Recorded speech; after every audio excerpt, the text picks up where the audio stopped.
Bonjour à tous, bonjour à toutes, bienvenue. Alors normalement, vous avez l'intégralité de vos micros qui sont éteints. Nous avons géré cette option-là pour justement pas avoir trop d'interférences. Donc merci à vous d'être présent aujourd'hui pour un sujet qui tient au cœur, bien entendu, de Clanic, mais également de l'agence e-sport. C'est finalement comment valoriser les compétences par le jeu. J'ai le plaisir d'introduire cet événement-là. En quelques mots, qui suis-je? Je me présente, je m'appelle Hugo Hurtado, je suis le dirigeant de l'agence e-sport. Et j'ai le plaisir d'accueillir aujourd'hui Alexandre et Marine qui font justement partie de Clanic. Donc ma première question, avant même de me permettre de présenter l'agence, c'est Marine, Alexandre, est-ce que vous pouvez, vous, avant d'introduire ce sujet, vous présenter Clanic et finalement pourquoi ce sujet-là, vous avez voulu le mener avec l'agence e-sport et qu'est-ce que vous allez nous apprendre aujourd'hui? Ok, Carrément. je vais essayer de répondre à toutes les questions du coup. Pour ceux qui ne connaissent pas encore la société Clanic, nous on est une société de conseil en IT et en R&D qui a été créée en 2011. Aujourd'hui on compte un peu plus de 500 collaborateurs répartis un peu partout en France et à l'international. Pour vous donner de la visibilité sur notre positionnement technologique, aujourd'hui on s'articule autour de 4 pôles d'expertise. On va retrouver principalement le software, mais également tout ce qui touche aux méthodologies DevOps, au cloud, au big data, à l'intelligence artificielle et également un point plutôt en lien avec la cybersécurité. Aujourd'hui, Clanic, on cherche à se différencier un petit peu des modèles classiques en proposant des programmes innovants pour impliquer nos collaborateurs au sein de l'entreprise et faire aussi d'une certaine manière faire vivre leur passion et leur faire ressentir du plaisir au quotidien en plus du travail qu'ils vont pouvoir effectuer en tant que consultants. Comment ça se matérialise ces programmes par différents programmes justement, un programme sur l'Actin Clanic, sur les catalogues de rôles qu'on peut proposer et des responsabilités que peuvent prendre nos collaborateurs au sein de l'entreprise. On a un autre programme qui s'appelle le Knowledge Center, où vous avez tout un programme de formation, en fait c'est une université interne qui propose à nos collaborateurs de dispenser des formations mais également d'en recevoir. Et on a aussi un programme Corner qui est plutôt lié à tout ce qui va toucher au monde des startups, puisque c'est un incubateur de startups et de projets. Et pour ce qui est de la partie RSE, on a également créé récemment un programme qui s'appelle Conscious et qui propose beaucoup de projets en fait, autour de la RSE et où nos collaborateurs peuvent également prendre part. Et pour finir, du coup, on a aussi l'e-sport, dont je laisserai parler plutôt Alexandre dans sa présentation.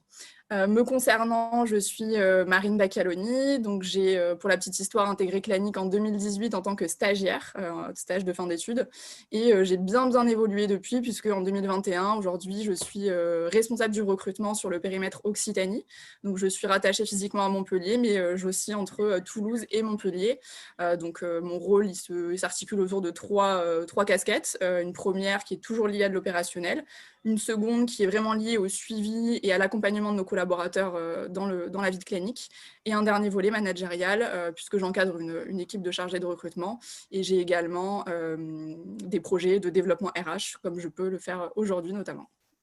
Voilà, je te laisse poursuivre Alex, si c'est bon pour toi. C'est parfait. Merci Marine. Bonjour à tous. Je vais essayer, pareil, Hugo, de répondre un peu à toutes les questions et de faire le lien entre tout ça. Très rapidement, moi, je m'appelle Alexandre Castéris, j'ai 29 ans depuis pas longtemps, un peu dur à dire. Et je m'occupe en fait à l'heure actuelle du développement du pôle e-sport et gaming au sens large et de l'articulation de ce pôle-là au sein de Clanic.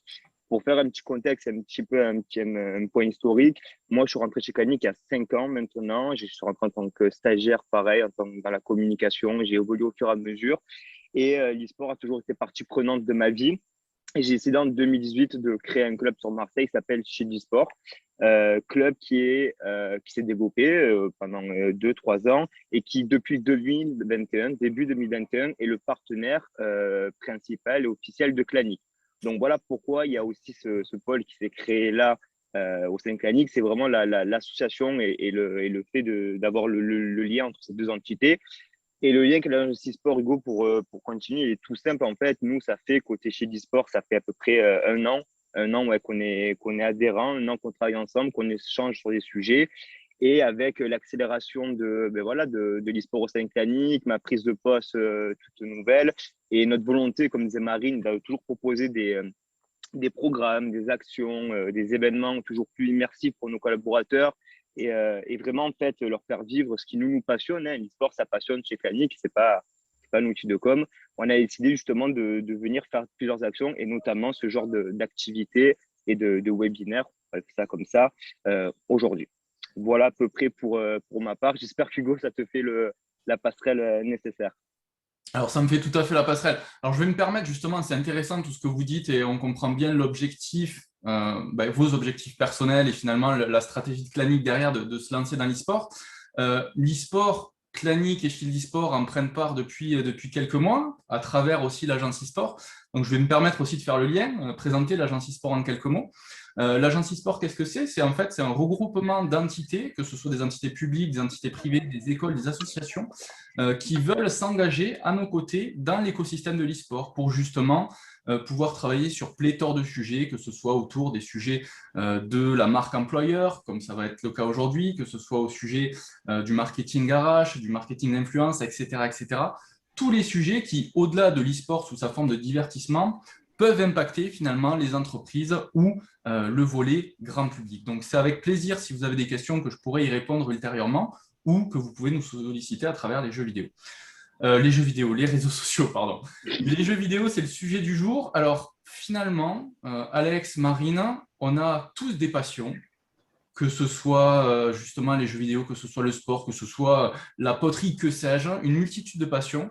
Mais finalement, comment on fait quand on est adepte du jeu et du jeu vidéo pour le valoriser en entreprise? Ben, je vous laisse la main, justement, pour nous présenter des sujets que vous allez développer. Allez, top. Je vais lancer juste une petite introduction pour rajouter ça. Il faut savoir que ce qu'on va vous présenter là, c'est pas une vérité absolue. C'est pas sûr à 100% dans tous les cas. C'est vraiment un ressenti. Et comment nous, chez Clanic, en fait, on en prend conscience, on souhaite le valoriser et on partage en fait ces idées-là avec nos collaborateurs. Donc voilà, c'est juste histoire de mettre un petit contexte. Rapidement, je vais descendre mes slides au fur et à mesure. L'idée, et Hugo, là je te rejoins, tu parlais de passion, on parle de jeux vidéo, mais ce genre de réflexion, en fait, va aussi s'appliquer à d'autres thématiques, le sport ou la lecture ou l'art créatif au sens large. C'est de se dire, en fait, à travers une activité qu'on considère comme étant bénévole, quelque chose de passionné, quelque chose que vous faites sans compter, sans réfléchir et de manière naturelle, en fait, vous développez vous développez des compétences, vous développez des traits de caractère, vous développez des attitudes, en fait, qui euh, vont premièrement potentiellement conditionner aussi un peu votre avenir professionnel parce que certains métiers, et Marine y présentera, recherchent ces compétences et ces traits de personnalité. Et en fait, l'idée, c'est juste de se dire, il faut en prendre conscience parce que le jour où on est dans notre carrière professionnelle, se dire, ben, si on se connaît bien, si on sait comment on sera être plus efficace dans le travail. Donc, nous, on a décidé de l'articuler sur les jeux vidéo. Voilà, le lien il est tout simple. Et le meilleur jeu vidéo, je vais inverser mes slides, c'est pas grave, c'est de parler de World of Warcraft. Je pense que la globalité des gens connaissent. Si vous ne connaissez pas, World of Warcraft, c'est quoi? C'est un jeu qui date depuis 2004, pardon, et ce qu'on appelle un MMORPG.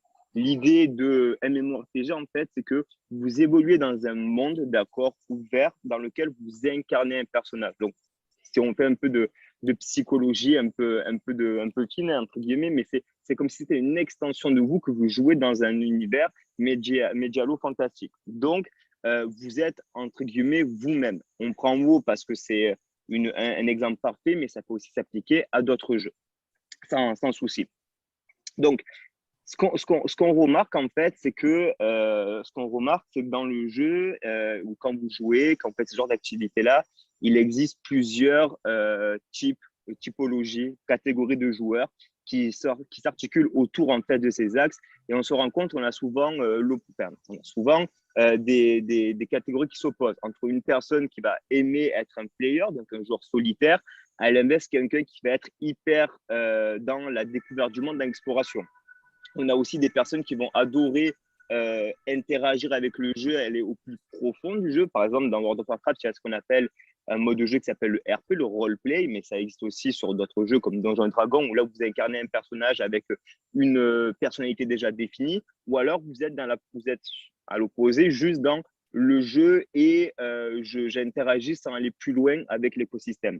L'idée, c'est de se dire, à travers ces deux axes, en fait, peuvent se dessiner des profils un peu plus définis. On a par exemple une personne qui va être dans l'interaction et qui aime découvrir le jeu.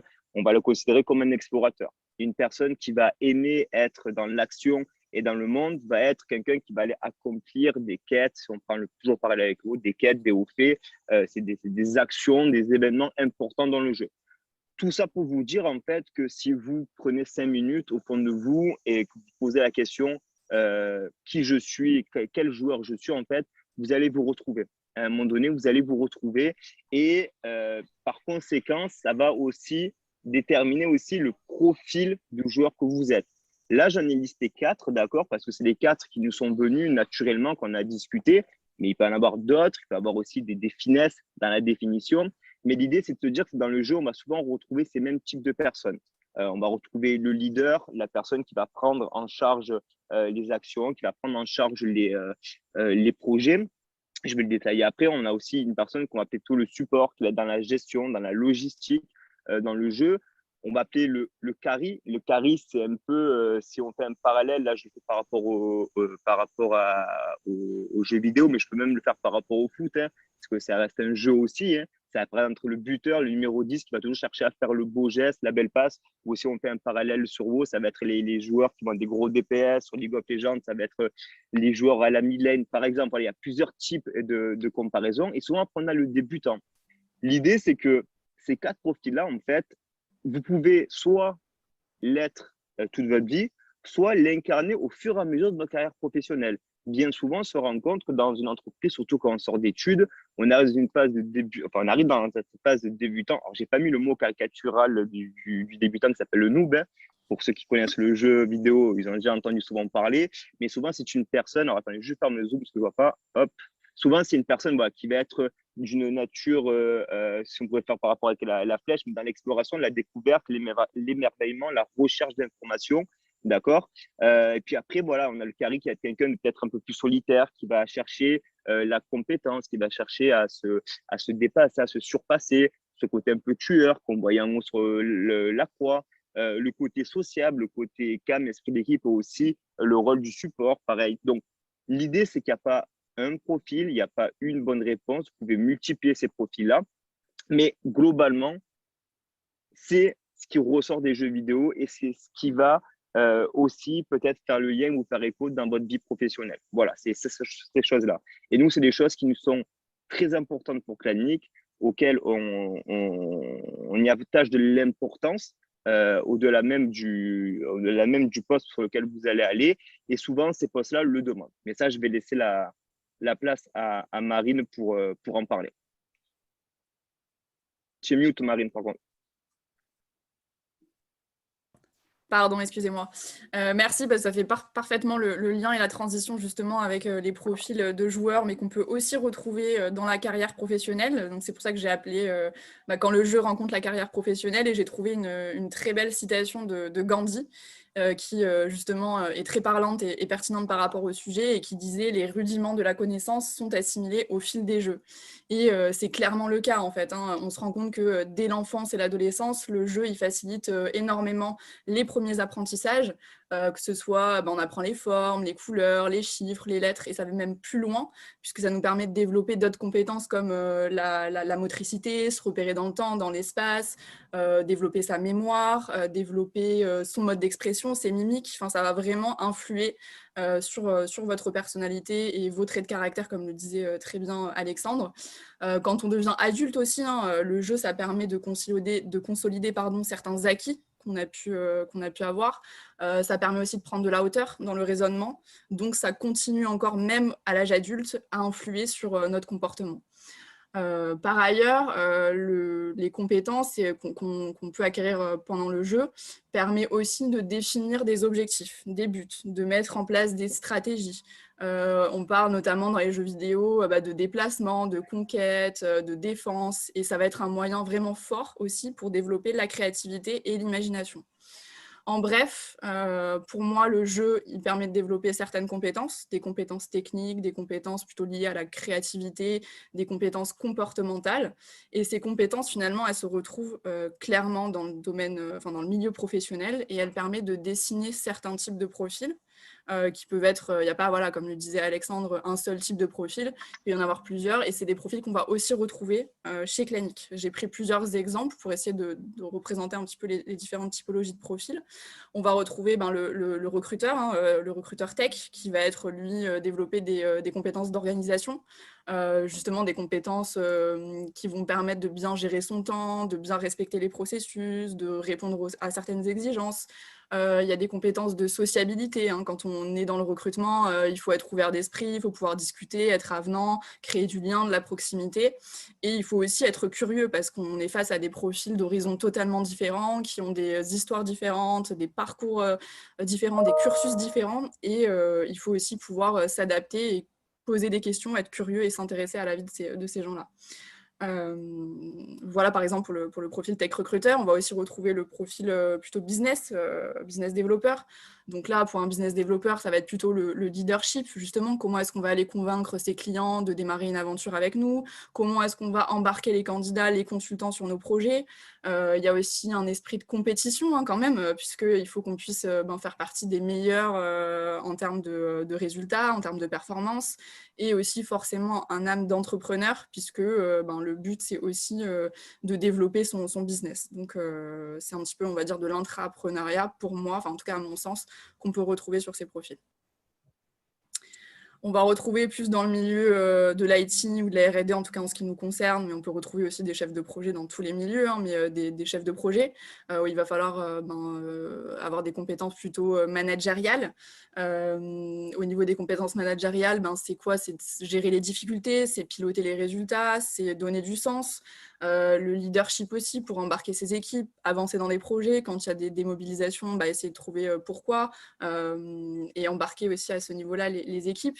Et puis l'organisation, l'esprit d'équipe, pardon, sur justement garder en tête que notre objectif, on ne l'atteint pas tout seul, on l'atteint en équipe. Donc il faut aussi prendre en considération les attentes des uns et des autres et trouver des compromis, des concessions tous ensemble, mais avoir vraiment cet esprit d'équipe. Donc voilà, c'est vraiment des projets qu'on peut retrouver, des profils qu'on peut retrouver, et pas que, puisqu'on a aussi des profils vraiment très techniques comme des développeurs qui vont avoir des compétences plutôt liées à l'entraînement, puisque c'est des profils qui ne veulent pas rester sur leurs acquis, qui veulent faire de la veille constamment, développer des compétences techniques, être vraiment pointu sur des sujets. Ça va être aussi des compétences liées plus à la créativité. Comment est-ce que je vais pouvoir rendre mon interface jolie? Comment est-ce que je vais pouvoir résoudre des problèmes complexes que je n'arrivais pas à résoudre jusqu'à présent? Comment je vais faciliter la lecture de mon code, la propreté de mon code, etc. Donc, il faut aussi développer un esprit créatif. Et le calme aussi, c'est souvent ce qu'on retrouve, même si ce n'est pas toujours une généralité, mais on retrouve quand même des personnes qui sont très focus, très concentrées, qui aiment bien être derrière leur écran et passer des heures à trouver des solutions, à avancer sur leur projet. Donc, il leur faut du calme. Et ça, c'est quand même aussi une caractéristique qu'on peut retrouver dans le développement informatique et dans le jeu vidéo. Voilà, je crois que j'avais fait le tour sur les profils. Et en fait, voilà, du travail au jeu, finalement, on dit il n'y a qu'un monde, il n'y a qu'un pas. Là, c'est plutôt il n'y a qu'un monde entre le monde du jeu vidéo et le monde professionnel. Donc, du coup, on peut retrouver justement chez Clanic des belles histoires qui peuvent venir faire le lien avec ce qu'on a dit jusqu'à présent. Donc, Audrey, c'est une personne qui est project manager, justement, qui a aujourd'hui 41 ans, qui a intégré Clanic en 2018. Aujourd'hui, elle participe à des rôles comme consultante RSE, donc elle participe à beaucoup d'actions au niveau des collectes, au niveau des mécénats de compétences, au niveau de voilà, plein de sujets que je n'ai pas en tête, dont elle pourra mieux vous parler que moi. Mais il y a aussi une grosse implication au niveau de notre direction technique de la part d'Audrey. Et ce qui est pourquoi en fait je parle de cette histoire-là en dehors du jeu vidéo, c'est qu'Audrey, c'est quelqu'un qui a développé des compétences et des soft skills au cours de sa vie. Au départ, c'est quelqu'un qui était chef de projet dans le milieu agroalimentaire et qui a fait une transition vers l'IT parce que justement, elle avait développé des compétences et on l'a accompagnée vers cette transition dans le domaine de l'IT, mais ses compétences et ses soft skills qu'elle avait déjà en elle lui a permis très facilement de s'orienter vers le domaine de l'informatique et aussi des compétences de maman puisque Audrey est devenue maman il y a très récemment chez Clanic et on a pu aussi l'accompagner sur un aménagement de son temps de travail pour pouvoir justement vaquer à sa vie de maman et de consultante chez Clanic. On a Rémi aussi qui est aujourd'hui ingénieur DevOps chez nous dans le Chaos Engineering. Alors pour ceux qui ne connaissent pas, c'est une technologie développée par Netflix pour rendre les infrastructures plus résilientes. Donc c'est quelqu'un qui au départ n'a pas fait de grandes études, hein, qui était plutôt en échec scolaire, qui s'est arrêté au bac. Donc il a plutôt été autodidacte, il a beaucoup travaillé de son côté et justement développé des compétences à ce niveau-là d'adaptation. Donc il a fait beaucoup de travail alimentaire pendant un bon moment jusqu'à ce qu'il réussisse à devenir DevOps sur la partie justement IaaS. Et aujourd'hui, c'est quelqu'un de passionné de Kubernetes, qui est très actif dans les associations, qui est très investi dans le monde technique. Et pour autant, c'est pas quelqu'un qui a eu une carrière tracée ou classique, traditionnelle, on va dire, puisqu'il n'a pas fait les études que font les ingénieurs. Je me permets de continuer par rapport à ce que disait Marine, ce que je vais enchaîner. Là, Marine a vraiment présenté des profils techniques, en fait, des profils pro, pardon, excusez-moi, pas techniques, mais professionnels. On a fait esprit, en fait, de pas forcément mettre les définitions que j'avais mis en amont, mais si on prend un peu ce recul-là, voilà, on se dit que globalement, ces personnes-là qui ont été dans comment dire, le changement professionnel, ça peut faire écho à quelqu'un qui a voulu décider de s'entraîner, de s'ouvrir, l'ouverture d'esprit d'Audrey, c'est un rapport avec le côté explorateur qu'il faut avoir dans un jeu. Donc, de manière indirecte et inconsciente, chacun en fait a ce type-là de profil. Et nous, chez Clanic, en plus du côté métier, technique, on a même, nous, des programmes, en fait, on les introduisait en amont, mais on a des programmes en fait, qui font écho justement à cette cartographie-là. Je prends un exemple tout bête, d'accord. On parlait de sociabilité, on parlait de logistique, on parlait de goût du savoir, d'exploration. Ben, le lien est très vite fait avec la formation. Les gens qui viennent chez Clanic sont des gens qui sont les gens qui viennent assister aux formations chez Clanic, pardon, sont des gens qui sont toujours dans cette volonté de conquête, de découverte, d'exploration, d'en apprendre toujours plus. Et donc, c'est comme ça que nous, on essaie d'y répondre. On a aussi le côté RSE, qui s'appelle Conscious, qui fait écho justement au côté sociable, au côté l'humain en fait, et l'interaction que je vous présentais tout à l'heure, le fait d'agir, d'être vraiment engagé dans son entreprise, engagé dans sa vie, comme on pourrait être engagé dans les jeux. Et ça, on peut le porter un peu de partout. On a pris 4 programmes avec le polysport, la formation de notre incubateur et Conscious, mais ça peut même aller encore plus loin et ça peut même être sur du micro-détail, de la micro-intégration, ce genre de paroles. Là, l'idée, c'est juste de survoler, en fait, ce sujet-là. Le message, en fait, global que nous, on aime dire, en fait, on aime partager et qui viendra conclure, en fait, ce webinaire, qu'on aime bien dire, c'est, en fait, soyez comme vous jouez. Ça y est, ça veut dire, apprenez à vous connaître, comprenez qui vous êtes et faites-en des forces. Faites-en des forces. Moi, on parlait de nos introductions tout à l'heure, en disant que, parce que là, la théorie, c'est bien beau, mais moi, je suis rentré chez Clanic justement pour de la communication. Donc, on remet le contexte. Clanic est une ESN, une société de conseil en IT. Mon profil a été apprécié parce que je venais du jeu vidéo.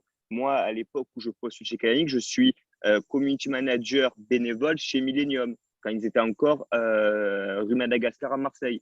Et j'ai intervenu sur les compétitions des LCS, pour ceux qui connaissent. Donc, c'est un exemple de profil et on en a d'autres, en fait, de profils. Mais voilà, on est vraiment dans cette logique le message global, c'est vraiment cette logique de dire apprenez à vous connaître, regardez où sont vos forces et où sont vos faiblesses, en fait, là-dedans. Pas faiblesses, mais où sont vos forces et vos profils, faites-en pas. Où sont vos profils, faites-en des forces, pardon. Et justement, elles vous seront utiles dans votre vie professionnelle et à tous les niveaux, à tous les âges, que ça soit, pour, je sais pas, mais un changement de poste, que ce soit pour une évolution au sein d'une entreprise qui des fois peut être inquiétant.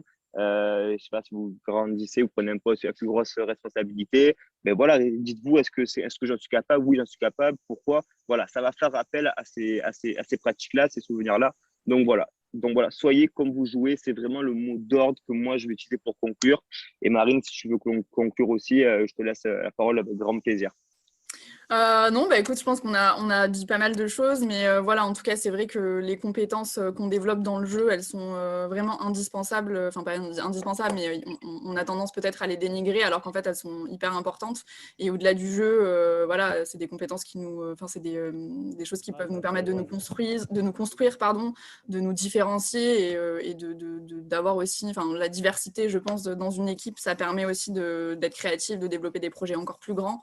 Donc voilà, effectivement, ça rejoint ce que tu dis. Il faut être soi-même et si ça doit passer par le jeu, alors ne pas hésiter. Top. Hugo, pour nous, c'est bon. Je ne sais pas comment tu veux faire. Est-ce qu'on fait des questions à l'oral? Je te laisse reprendre la main. On va voir justement si le chat a quelques questions. Merci en tout cas pour votre intervention à tous les deux. J'ai une question qui m'a été envoyée en direct. Ouais. Avez-vous identifié certains jeux justement par rapport à qu'est-ce qu'ils amènent comme compétences? Vous aviez parlé à un moment de World of Warcraft, vous avez parlé de League of Legends. Est-ce qu'il y en a d'autres peut-être qui apportent certaines compétences que d'autres jeux n'apportent pas?